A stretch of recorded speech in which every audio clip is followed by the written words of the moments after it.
been doing this for about 3 years. You know, it's really like it's not something we came up with. It's just something God told us a few years back. He said you need to go downtown and pass out some cheeseburgers on Thursday night. So we did. We bought 15 cheeseburgers. It felt like it was something we need to keep doing, and we didn't, you know, we didn't know what we were doing. And sometimes we still don't think we know what we're doing. We've just made some great friends, and we want to make sure that people take care of them. We want to make sure they got something to eat and some friends, you know. You know, when you look in the Gospels and you see who Jesus is hanging out with, he's hanging out with the outcast, he's hanging out with the prostitutes, you know, and the drunks and the tax collectors. And you know, when I was reading the Gospels, that's what I felt called. And I come down here, and I still find Jesus here. You know, even though he's not here in the physical, like he is here in the spirit today, just as he was, you know, back in the Gospels. And it blows my mind the testimonies I hear from the homeless people, and just the intimacy they share with him. It's amazing. You ask them about, you know, their day, and they have really nothing to give praise about, but they do.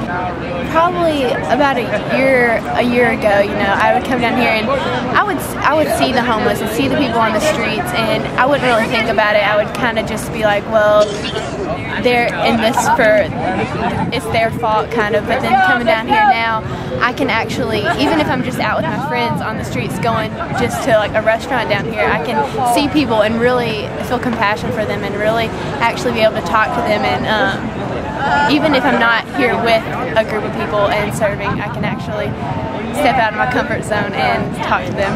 So it's been really cool.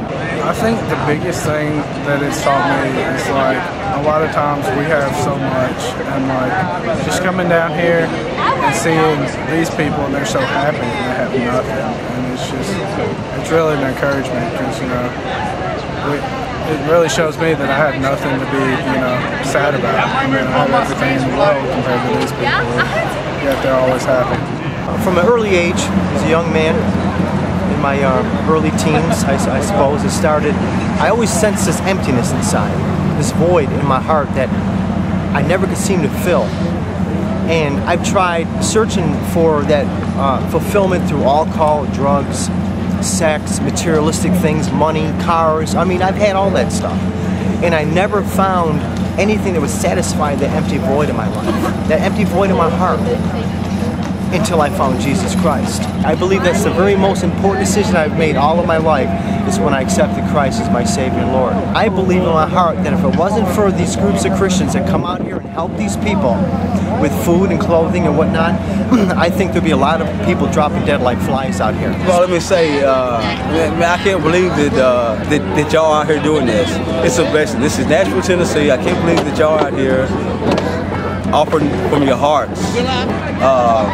Of course, Nashville has a large population of homeless.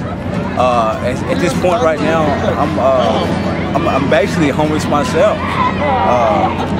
After coming from where I've been, even, and I want everybody to know that it can happen to anybody. You know, a couple good hard blows, man, and you can be, you know, where I am. I just want people like yourself and the organization you're with here. I want y'all to keep reaching out for people with the entrepreneurial spirit, if you will. Here, believe it or not, now there's a lot of people out here that can't get something going on for themselves. They can't. All they need is a chance. It's been kind of hard on people like myself that has felt for grace and trying to come back. Man, we just need people like yourself, man, to actually give them a little help a hand. I know you're a smart guy. Y'all can figure something out to help them out. I know you can. I know. He turned the water into wine. Good. He turned the water into wine. In the little Canaan town, word went all around that he turned the water into wine.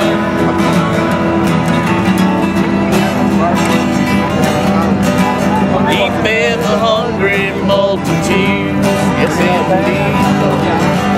He fed the hungry multitudes with a little bit of fishes and bread. Said,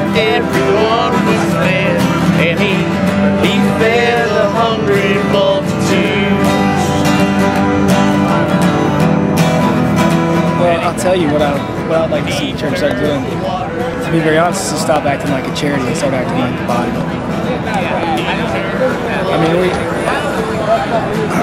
my heart is not to make anyone angry, but we're being disobedient if we're dropping off our check on Sunday morning and then walking away for 7 days and coming back. Drop off another check, walk away for 7 days, coming back. That's being disobedient. That's not being faithful to what God's called us to do. What I would like to see the church start doing is start investing in hurting people. And you know, we sit in we lay in our comfortable beds at night and we wear our designer clothes and we think that's what Jesus has to offer us, but he has so much more to offer us than what we experience every day. And we're not going to hear it until we get out and learn, until we get out and make some friends that are not like us. So then we just hear that. Make sure that. Drop from pouring salt the seconds away.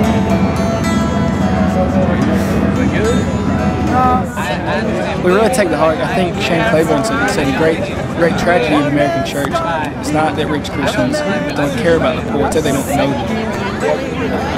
That's all it is, from a single star to someone's first wish, one moment of wondering, one question. There's a lot of people out there who have a whole lot, and if they just could give a fraction of that, I think it would make a big difference out there. And, you know, we're trying to do the best we can, but it's going to take a lot more than this to make an impact. Chase your